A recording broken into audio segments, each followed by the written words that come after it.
신년 감사주일 하나님께 주신 말씀은 마태복음 3장 1절에서 12절까지의 말씀입니다. 신약성경 3면입니다. 한 절씩 교독하겠습니다. 그때 세례 요한이 믿어 유대 광야에서 전파하여 말하되 그는 선지자 이사야를 통하여 말씀하신 자라. 일렀을 때 광야에 외치는 자의 소리가 있어 이르되 너희는 주의 길을 준비하라. 그가 오실 길을 곱게 하라 하였느니라.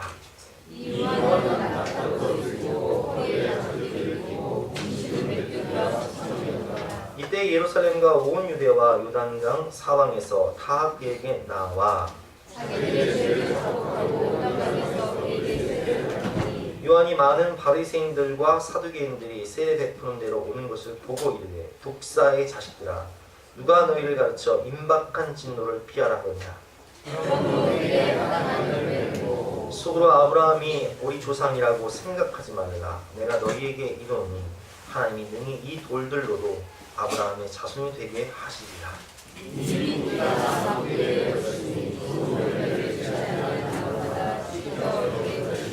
나는 너희로 회개하게 하기 위하여 물로 세례를 베풀거니와 내 뒤에 오시는 이는 나보다 능력이 많으시니 나는 그의 신을 들기로 감당하지 못하겠노라. 그는 성령과 불로 너희에게 세례를 베푸실 것이요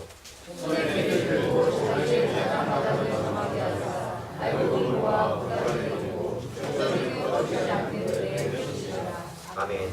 새해는 회개에 합당한 열매를 맺는다 라는 제목으로 본 말씀을 위해서 함께 은혜를 나누고 하겠습니다. 2015년 새해가 시작되었습니다. 많은 사람들이 새해를 시작하면서 새로운 결심을 하게 됩니다. 얼마 전 뉴스를 보니까 보통 새해가 되면 여성분들은 다이어트를 가장 많이 결심을 하시고 남성분들은 금연을 가장 많이 결심한다는 통계가 나왔더라고요. 그래서 아니나 다를까 올해 담배 판매량이 50% 이상 급감을 했습니다. 담배값이 올라간 것도 있지만 담배값도 올랐으니까 담배 끊자 해가지고 전자담배 판매량은 늘어나고 담배 판매량은 급감하고 했다고 하는데 이처럼 예수를 믿지 않은 세상 사람들도 이렇게 변화를 추구하며 악한 습관을 끊고자 하는 결심을 가지고 새해를 시작합니다. 그것이 비록 작심 3일지라도 그들은 그렇게 결심을 하고 사는데 하물며 그리스도인인 우리는 어떻게 살아야겠습니까? 악한 것을 당연히 끊고 악한 습관을 끊고 이제는 변화된 삶을 살아 옛사람을 벗어버리고 그리스도를 못 입는 삶을 살아야 하지 않겠습니까? 더 이상 이기적인 삶, 멸망의 길이 아니라 돌이켜 변화되어서 하나님을 기쁘시게 하고 많은 영혼을 구원하는 그런 변화된 회개에 합당한 열매를 맺는 삶을 살아야 할 것입니다. 그래서 우리는 오늘 본 말씀을 통해서 우리가 왜 회개에 합당한 열매를 맺으며 살아야 하는지 세 가지를 배워보도록 하겠습니다. 첫째로 천국이 가까이 왔기 때문입니다. 1절과 2절 말씀 여러분이 한 목소리로 읽어보겠습니다. 시작.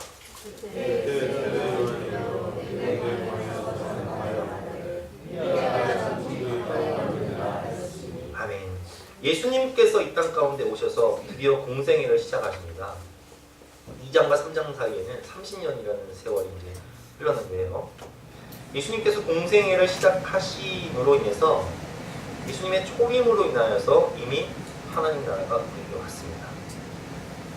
네, 이미 하나님 나라가 우리 가운데 왔지만 예수님께서 재림을 통하여서 하나님 나라를 완성하실 것이기 때문에 우리는 이미와 아직 이 중간 사이에 있습니다. 이미 하나님 나라가 왔지만 아직 하나님 나라가 완성된 것은 아닙니다. 그래서 이 이미와 아직 이 중간 사이를 성경에서는 무엇이라고 표현하냐면은 종말이라고 표현합니다. 우리는 이미 어떤 때를 살고 있는 거죠?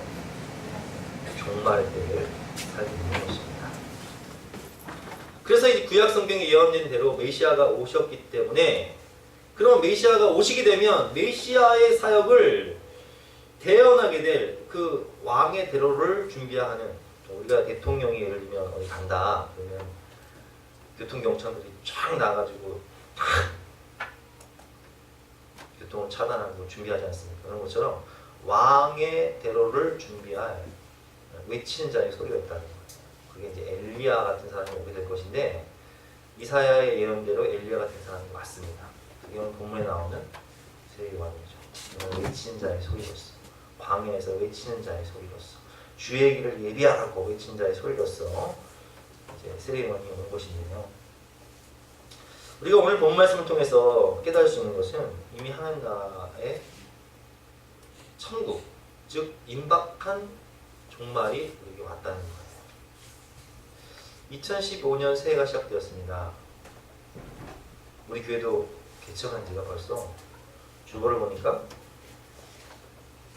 7권 1호로 되어 있어요. 7권 1호. 제가 36살에 개척을 했는데 지금 이제 42살이에요. 우리 초창기에 우리 집사님들 다 제가 만났을 때는 30대였는데 지금 다 40대 중반. 7년이 하루가 같습니다. 어떠세요? 집사님들, 우리 어르신들 살아온 날들을 생각해 보니까 어떠십니까? 20대에는 세월이 20km 가고요. 30대에는 30km, 40대에는 40km, 60대는 60km. 너무 빠릅니다. 그래서 우리가 주님 다시 배올 날이 날로 날로 다가와 무거운 짐 주께 벗을 날도 멀잖니 주님을 만날 그날이 언제나 것 같아요. 우리 어르신들 부모님도 이제 벌써 이렇게 노인분이 되셨어요. 언제 주님을 만날지 모르겠어요. 젊은이들도 마찬가지입니다. 지난해 한인교 한풍구 붕괴 사건을 통해서 희생된 분들 어떤 분들입니까? 다 20대, 30대. 우리 장윤경 목사님 그런 얘기를 하시더라고요. 장윤경 목사님 둘째 따님이 미국에 유학을 갔다 오셨는데 거기서 만난 교회 오빠가 있어요. 믿음 좋은 오빠. 그 오빠 이름이 한교 한풍구 사건 때 다 그 이름이 있는 거예요. 혹시나 있는 거예요. 혹시나.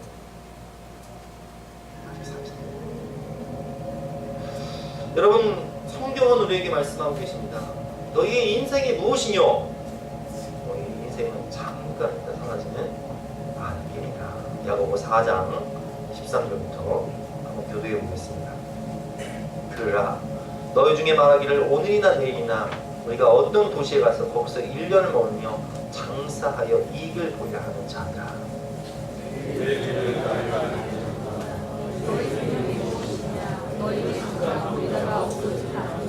너희가 도리어 말하기를 주의 뜻이면 우리가 살기도 하고 이것이나 저것을 하리라 할 것이거늘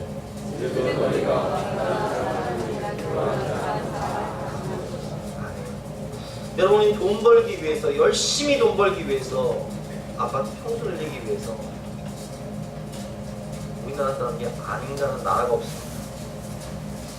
아프리카 오지도 아프리카 우리나라 사람 다 있습니다. 남아메리카 대륙 가보세요. 없는 우리나라 사람들이 없는 나라가 전 세계에 없어요. 그러나 너희 중에 말하기를 오늘이나 내일이나 우리가 어떤 도시에 가서 거기서 1년을 멀며 장사하여 이익을 보여야 하는 자입니다. 물질에 목적을 두고 돈 버는 것에 목적을 두고 이렇게 열심히 돈 벌고 살아가는 사람들아 내일 일을 너희가 알지 못합니다. 너희의 생명이 무엇이냐? 너희는 잠깐 보이다가 없어지는 안개니라. 우리는 이렇게 열심히 돈을 벌며 살아가지만 여러분 그렇게 열심히 돈을 벌어서 글쎄 한 100억, 200억 번다 한들 그 100억, 200억이 내 생명을 지킬 수 있습니까? 얼마 전에 스티븐 잡스가 애플의 창업자인 스티븐 잡스가 팔라를 가지 않았습니까? 그 양반이 남아있는 그 남긴 유상이 얼마인가 내가 조사를 해봤어요. 궁금해서 8조 3천억 그냥 3천억이 아니라 8조 3천억 8조 3천억이 이 사람을 죽음으로부터 해방해 주던가요? 말도 떠먹지 못하고 갔습니다. 삼성 이건희 회장이 지금 병원에 입원했지 않습니까? 언제 죽을지 모르는 상황인데 우리나라 최고 가쁜 삼성 이론회장은 재산이 얼마예요? 10조가 넘어요. 10조가 그 사람의 생명을, 영혼을 결코 천국으로 인도하지 못해요. 그런데 우리는 그것을 알면서도 그렇게 인생의 목적을 나한테 병신을 주는데 집중을 한다는 거예요. 여러분, 우리가 주님을 언제 만날지 모릅니다. 인생은 오래 살고 잘 사는 것도 중요하지만 오래 사는 것보다, 잘 사는 것보다 더 중요한 것이 뭐냐? 무엇을 위해 어떻게 사느냐? 오늘 본문을 보면 세례 요한이 나옵니다. 그는 어떻게 살았나? 3절과 4절 말씀 여러분 이제 한 목소리로 읽어보겠습니다. 시작.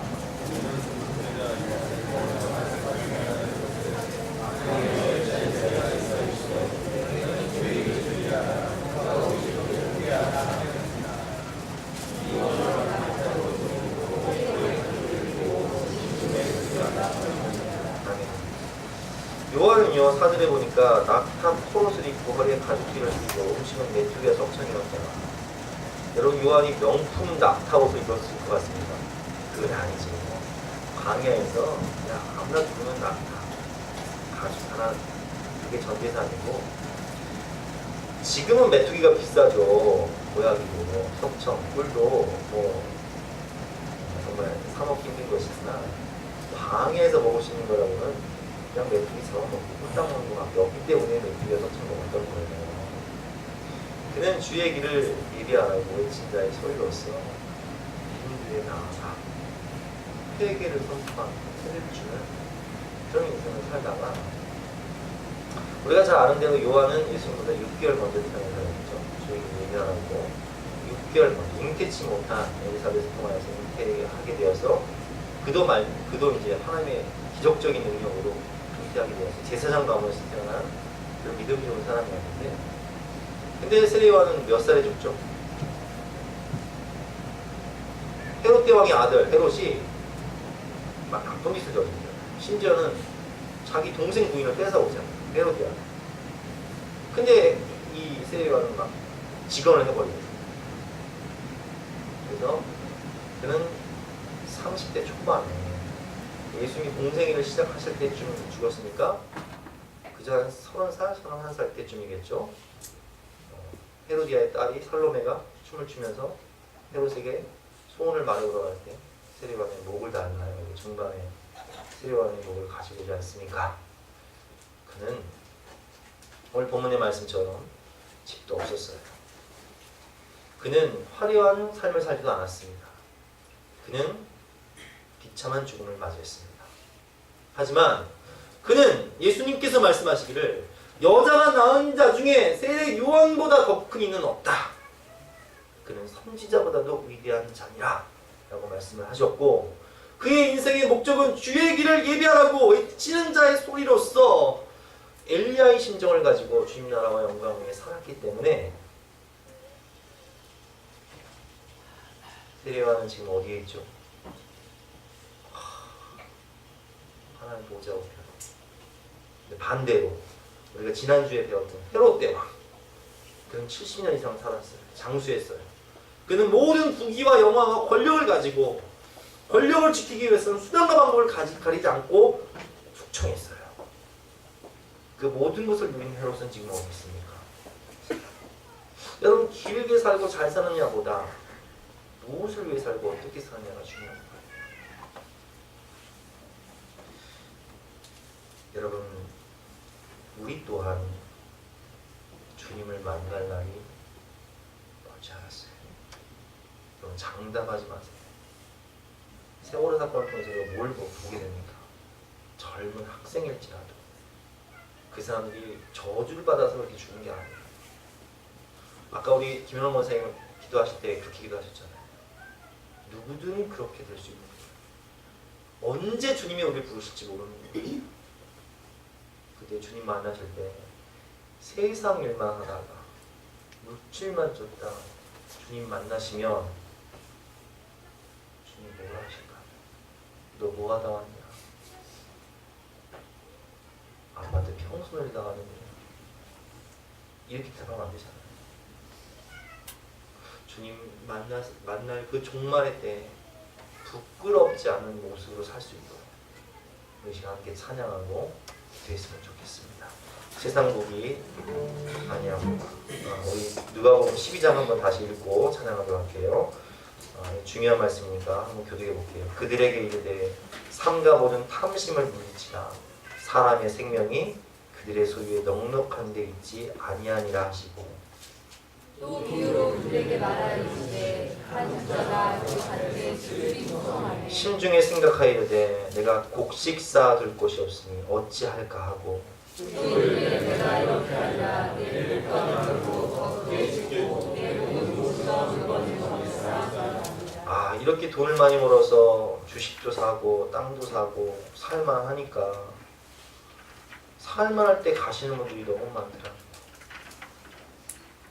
또 내가 내 영혼에게 이르되 영혼아 여러 해 쓸 물건을 많이 쌓아두었으니 평안히 쉬고 먹고 마시고 즐거워하자 하리라 하되, 하나님이 이르되 어리석은 자여 오늘 밤에 내 영혼을 도우시리니 그러면 내 준비한 것이 누구의 것이 되겠느냐. 21절 같이 읽겠습니다. 자기를 위하여 재물을 쌓고 하나님께 대하여 부유하지 못한 자가 이와 같으니라. 아멘. 오늘 이런 인생 살지 말고 주님 만날 때 주님을 기쁘시게 하고 많은 영혼을 권하게 하시는 저와 여러분 되시길 주님 이름으로 축원합니다.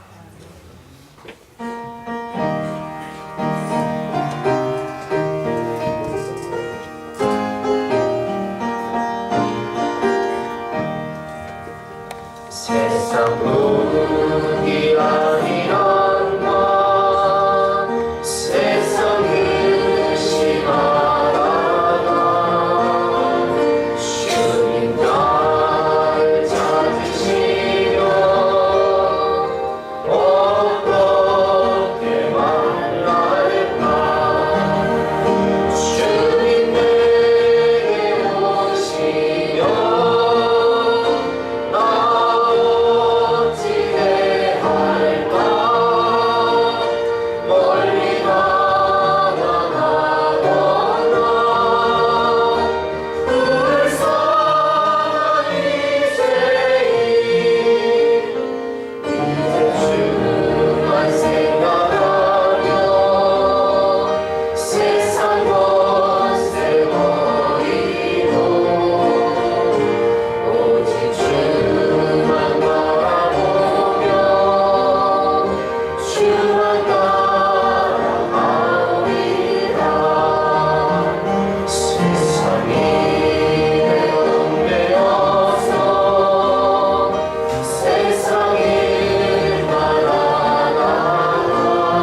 인사는 마라나타였습니다.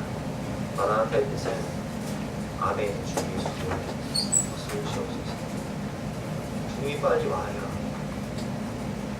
카타콤 지하 동굴에서 평생을 살고 얼마나 천국을 소망했겠습니까? 그들은 아침에 일어나면 마라나타 아멘 주 예수여 어서 오시옵소서.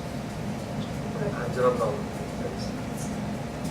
근데 요즘에는요 마라나타 아멘 주 예수여 어서 오시옵소서. 이렇게 인사는 흔한 세상입니다. 여러분 천국 가시기를 주님의 이름으로 축원합니다. 이제 이렇게 하면 아멘 하는 거예요. 여러분 오늘 천국 가시기를 주님의 이름으로 축원합니다. 이러면 이제 이렇게 안 맞는 게 하게 됐습니다. 왜 그럴까요? 세상 복이 아니라는 거야. 이 땅이 천국이라는 거예요. 지금이 좋은 거예요. 보이지 않는 천국, 믿어지도 않는 천국. 나는 이 땅이 좋고 이 땅에서 장수하고 이 땅에서 잘 살아가는 정말 내가 얼마나 힘들었어. 정말 앞에 나가는데 부럽지 않은 삶을 살아야 됩니다. 두 번째로 우리가 회개에 합당한 열매를 맺어야 되는 이유는 혈통이나 종교 형식이 우리를 구원하지 못하기 때문에 5절부터 9절까지 보면 이때 예루살렘과 온 유대와 요단강 사방에서 그에게 나와 자기 죄를 자복하고 요단강에서 그에게 세례를 받더니라는 말씀처럼 세례요한의 이 설교를 듣고 400년 만에 나타난 선지자의 이 설교를 듣고 사람들은 방해로 나와 예루살렘과 온 유대와 사마리아 멀리서 나와 자기들을 자복하고 회개하고 세례를 받기 시작하는데 7절에 요한이 많은 바리새인들과 사두개인들이 세례 베푸는 데로 오는 것을 보고 이르되 독사의 자식들아 누가 너희를 가르쳐 임박한 진노를 피하라 하더냐. 그러므로 회개에 합당한 열매를 맺고 속으로 아브라함이 우리 조상이라고 생각하지 말라. 내가 너희에게 이르니 하나님이 능히 돌들로도 아브라함의 자손이 되게 하시리라 하면서 바리새인과 사두개인들이 딱 많이 오니까 세례요한이 뭐라고 얘기하냐. 이 독사의 자식들아. 어휴 이거는 좀 세문이에요. 누가 너희를 임박한 진노를 피하라고. 회개에 합당한 열매를 맺어라. 니네가 아브라함의 자손이라고 니네가 선민이라고 하지 마라. 하나님 돌들로도 이 돌들로도 아브라함의 자손들이 하시라. 이렇게 얘기하고 있어요. 그러면 바리새인과 사두개인은 어떤 사람입니까? 바리새인은요 히브리어로 파라쉬라고 합니다. 그런데가 분리하다라는 뜻이에요. 그럼 구별되다, 분리하다라는 뜻이 다른 말로 뭐예요? 우리가 잘 알고 있는 말. 거룩이잖아요, 거룩. 거룩한 사람들이에요, 이 사람. 파라시. 거룩한 사람. 구별됐다, 분리되다. 이들은요, 마카베 왕조 때 신앙의 세속화를 방지하기 위해서 정말 정결한 삶을 살아보자 하는 목적으로 철저하게 율법을 준수하기 위해서 모세 오경을 연구해서 율법을 세분화해서 600개 이상의 조항을 만들어서 그 율법을 다 지키려고 몸부림쳤던 사람이었어요. 요즘으로 말하면 제자 훈련, 성경 공부, 큐티 안 하는 사람들이 아니에요. 근데 그들은요, 이 율법의 정신, 하나님 사랑과 이웃 사랑을 잃어버리고 이 율법의 형식에만 배워서 그 율법 조항이 엉겨서 율법만 지키는 이런 형식주의자들의 대명사가 된 사람들입니다. 그럼 사두개인들은 누굴까요? 우리가 서두에서 배웠지만 이 사두개인들은요 말을 믿지 않아요. 천국을 믿지 않는다고. 그들은 사독 계열의 우리가 잘 알고 있는 다윗과 솔로몬 시대의 제사장이었던 사독 계열의 후손들로서 그들은 제사장들이었기 때문에 상류층이었고 그들은 늘 예배를 드리는 사람들이었습니다. 그들은 부활과 천국을 믿지 않아요. 여러분 놀라운 사실은요. 미국 교회의 미국 장로교인들의 30% 이상이 부활을 믿지 않습니다. 미국 감리교인들의 60% 이상이 부활을 믿지 않습니다. 부활을 믿지 않는다는 것은 천국도 안 믿는다는 거거든요. 왜냐면 우리가 부활해서 천국 들어가니까. 미국만 그럴까요? 여러분 부활 믿으십니까? 성경 믿으십니까? 현대판 사두개인들은 이 사두개인들은 부활과 영생을 믿지 않으니까 하늘의 소망이 있을까요? 땅의 소망이 있을까요? 땅의 소망이 있는 거예요. 당연히 이들은 세속 권력과 헤롯 왕과 결탁해서 이 땅에서 잘 사는 거예요. 이 땅에서 지위를 누리고 이 땅에서 경제적인 부를 갖고 이 땅의 것만 추구하는 그런 세속화된 그리스도인들.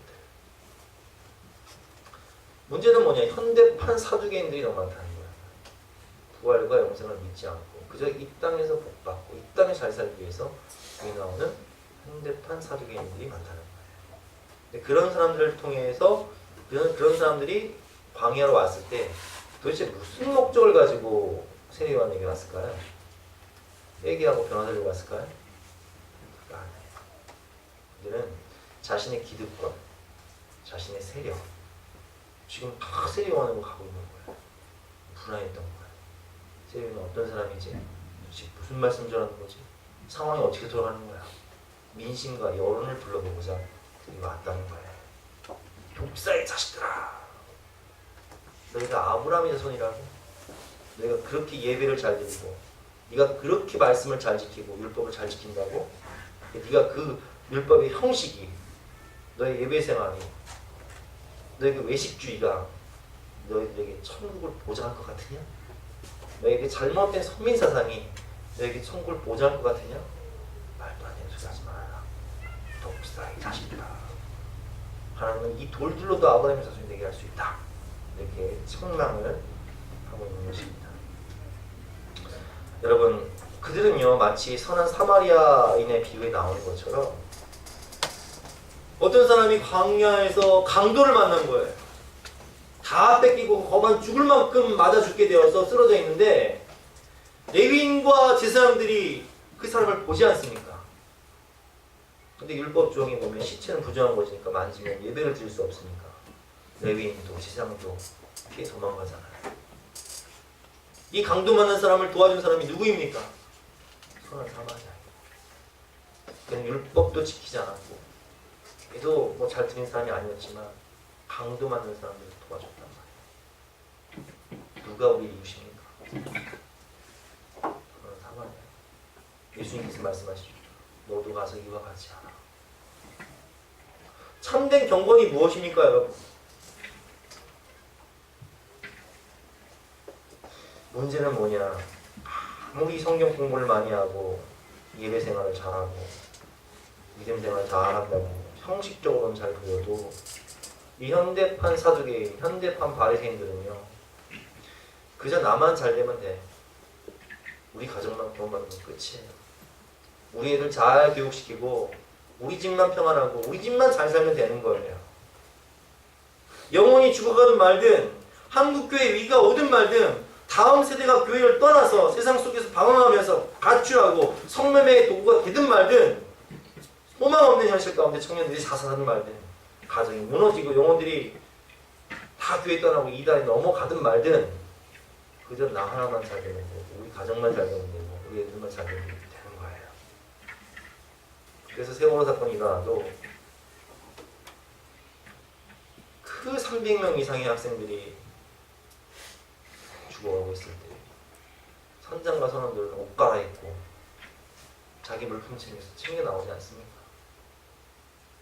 그 많은 배들이 출동하고 헬기가 출동했는데 그 뱃속으로 들어가는 해경이 없어요. 그래서 해경이 해체가 돼버렸어요.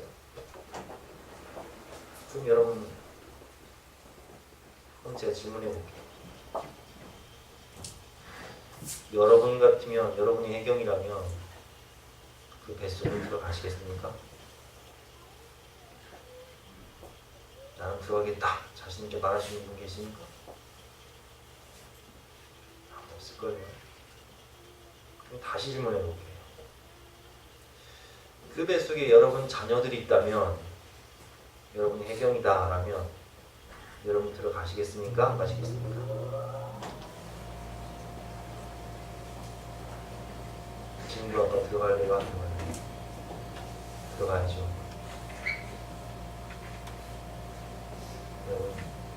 여러분의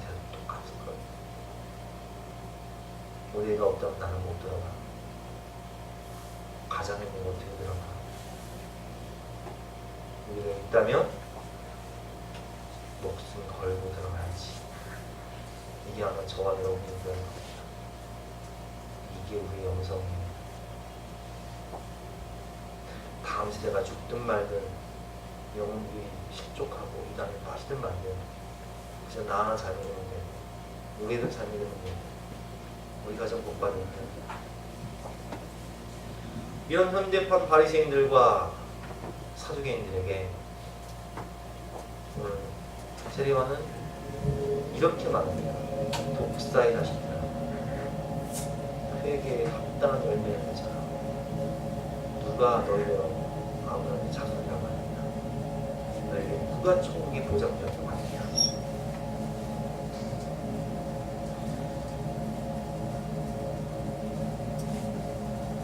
여러분, 이렇게 죽어가는 영혼이 천지인데 이런 상태로 여러분 구원받고 천국 가서 주님 만나면, 오늘 주님 만나면 지금 주님이 오셔도 여러분 괜찮으시겠습니까?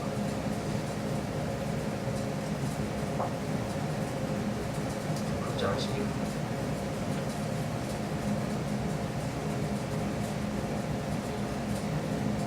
우리의 형식이, 우리의 종교생활이, 우리의 율법생활이 변화합니다. 율법의 정신은 하나님 사람과 일상을 잃어버린 형식을 바리새인들은 다 알거든요.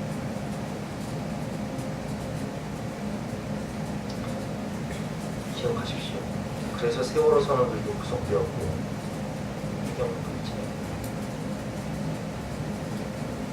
주님 만날 때 다 하지 않을까. 마지막으로 우리가 새 회개에 합당한 열매를 맺어야 되는 마지막에는, 회개에 합당한 열매를 맺지 않으면 찍혀 불에 던져지고 펴어지기 때문입니다. 10절부터 12절까지 말씀 되돌려 보시겠습니다. 이미 도끼가 나무 불에 놓였으니 좋은 열매를 맺지 아니하는 나무마다 찍혀 불에 던져지리라.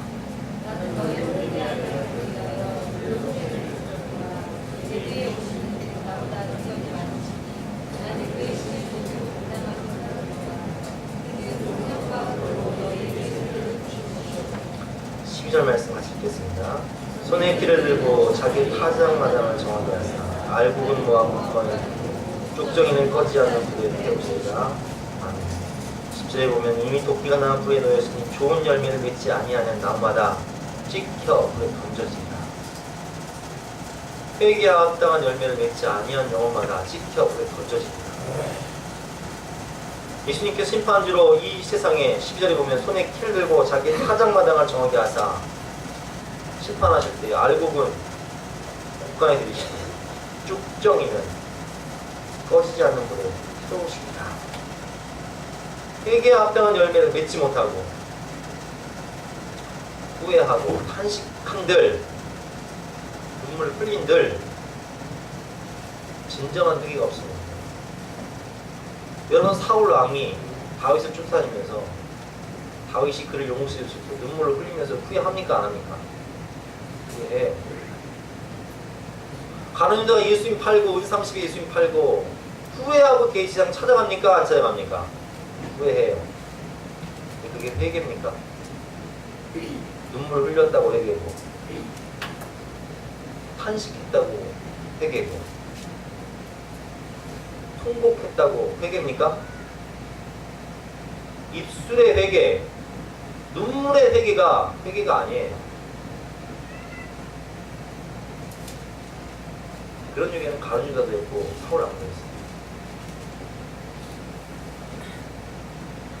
회개라는 것은 삶의 방향 전환, 회개에 합당한 열매가 있어야 됩니다. 죄의 악을 버리고 내가 여전히 습관적인 죄를 지으면서 눈물 흘리고 후회하는 것, 그거 회개 아니에요. 그 죄악의 자리에서 일어나 하나님께로 돌아가는 것이 회개예요. 회개라는 것은 일어나는 결단이 있어야 되고 하나님께로 돌아가는 순종이 있어야 되는 거예요. 그게 진정한 회개입니다. 그게 회개에 합당한 열매인 거예요. 근데 우리는 참 어리석어서 속고 살아요. 그저 내가 예배 와서 좀 눈물 좀 흘리고 회개하고 눈물 좀 흘리고 기도 좀 했다 싶으면 대단한 것 같아요. 우리가 1월 1일 날 천보상 기도원을 가서 기도를 했는데 얼마나 뜨겁게 기도하는지 우리 임주미 사님이 끝나고 나서 저한테 그러시더라고요. 목사님 제가 피를 토했습니다. 피를 토하면서 기도했다는 눈물 흘리면서.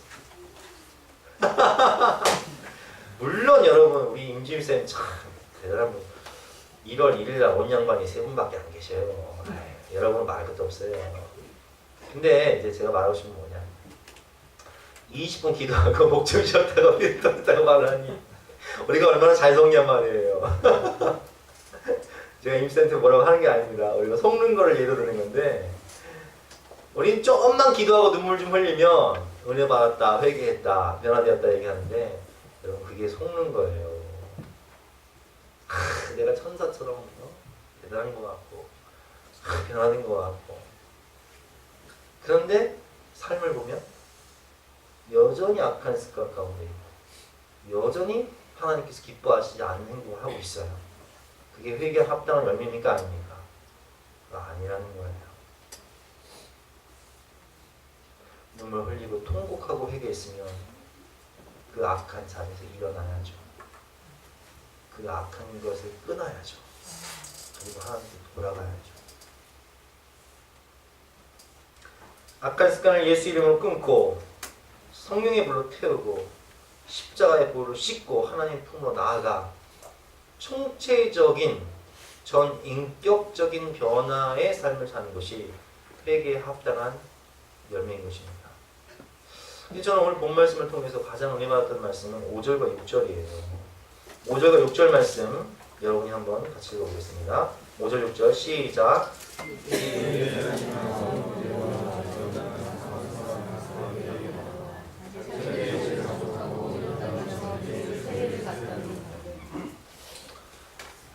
회개하라 천국이 가까우느니라 독수리할 자식들아, 이렇게 외치는 대만이 설교를 하는데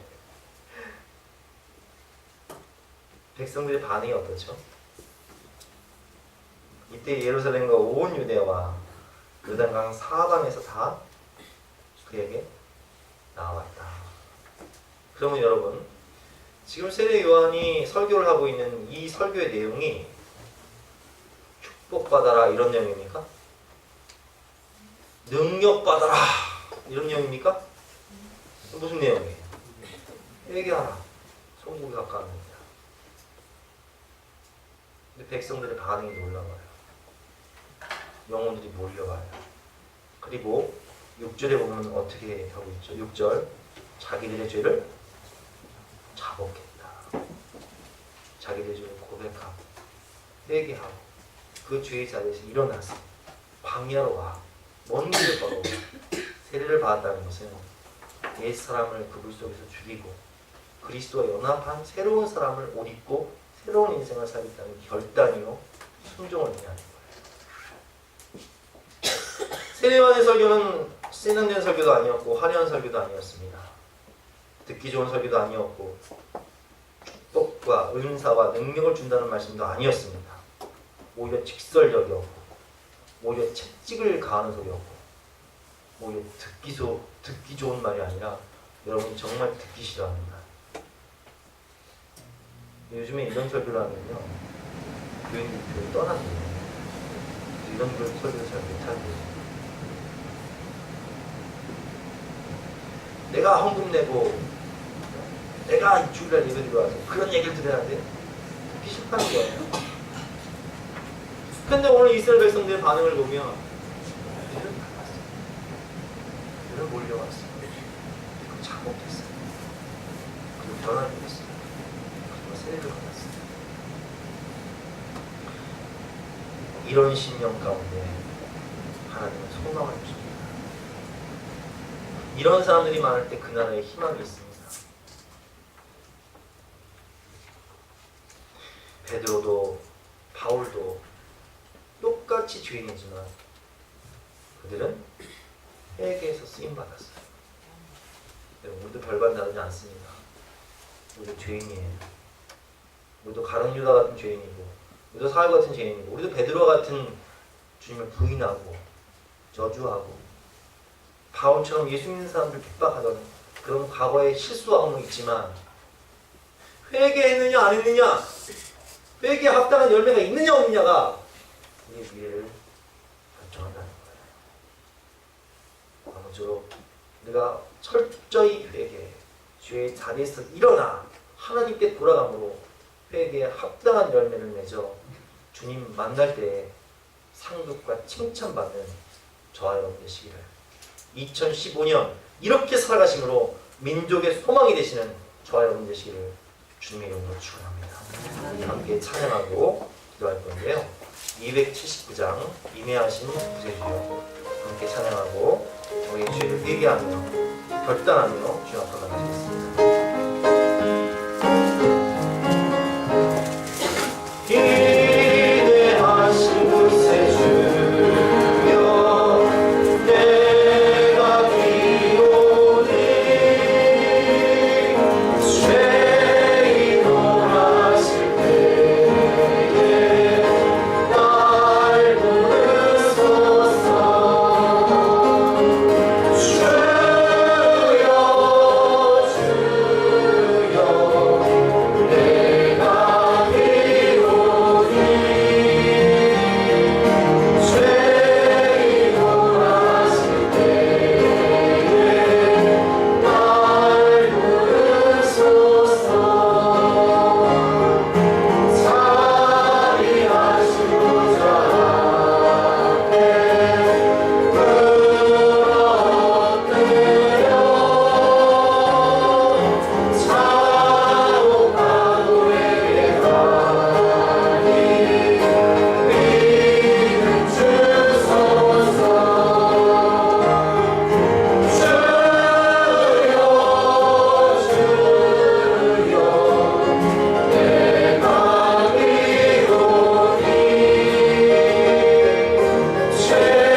하나님께서는 영원한 저 나라의 소망을 주셨건만 우리는 이 땅의 소망을 두면서 현대판 사두개인이 되어서 그저 나만 잘 먹고 잘 살기 위해서 물질에 매여 세상에 매여 살았던 죄인임을 고백합니다. 남들이 죽든 다음 세대가 어떻게 되든 영혼들이 식족하는 이단에 빠지든 상관없이 그저 나만 잘 되고 우리 가족만 잘 되고 우리 애들만 잘 깨면 된다는 이기적인 삶을 살았던 우리가 죄인입니다. 우리가 회개한다고 하면서 입술의 회개와 눈물의 회개는 있었지만 삶의 결단과 변화없는 회개에 합당한 열매를 맺지 못한 삶을 살았던 우리가 죄인입니다. 주여, 죄인으로 하실 때 나를 부르시고 나를 변화시켜 주시고 회개에 합당한 열매를 맺어 주님을 기쁘시게 하며 한 번 사는 인생 영원한 주님의 나라와 영광에 살아가 이 땅의 소망이 될 수 있는 우리가 될 수 있도록 주여 우리를 도와주시옵소서. 주여 선창도 하시겠습니다. 주여! 주여! 주여! 우리가 하나님과 우리가 하나님 삽니다. 우리가 싸우리고 아버지 우리가 주인 중에 그리스도 우리가 타인이요 아버지 우리가 세상뿐만 따라 살아갑니다. 아버지 우리가 죽는 죄인을 돌아갑니다. 아버지 우리가 멸망받는 인간이고 우리가 심판받는 인간이고 그저 나와 내 가족과 우리 자녀만 위해 살던 이기적인 존재의 얼굴을 그런 우리를 위해 우리가 아직 죄인 되었을 때 그리스도께서 우리가 죽으시고 하나님께서 우리에 대한 자신의 삶을 확증하셨고 우리를 세상의 눈치로 서로로 되셨습니다. 주여 우리가 우리에게 감당한 열매를 맺지 못하고 아직도 앞에 습관을 끊지 못하고 주의 자리에 되어서 변화라고 했습니다. 주여 우리를 불쌍히 여기서 성령의 불로 나서는 예수의 권세로 악한 자에서 일어날 수 있도록 도와주시고 하나님께 들어갈 수 있도록 도와주시고 이 민족을 사랑하며 하나님을 사랑하며 이웃을 사랑하며 주님을 기쁘시게 하는 인생을 살 수 있도록 하나님께를 베풀어 주시옵소서. 썩을 것을 소망을 두며 사는 것이 아니라 주님 영원한 나라에 주신 사명을 가지고 십자가를 지고 영혼을 변하며 이 민족을 변화시켜 주시옵소서. 생명의 통과를 수 있도록 하나님의 은혜를 베풀어 주시옵소서. 다시 오실 주님을 만날 때 부끄럽지 않은 모습을 설 수 있도록 주님 은혜를 베풀어 주시옵소서. 입술의 회개와 눈물의 회개가 아니라 삶의 결단이 있고 회개와 합당한 열매가 있는 삶을 살 수 있도록 성령 하나님 역사하시고 도와주시옵소서. 감사드리며 예수 그리스도의 이름으로 기도합니다. 아멘. 다 같이 일어나서 결단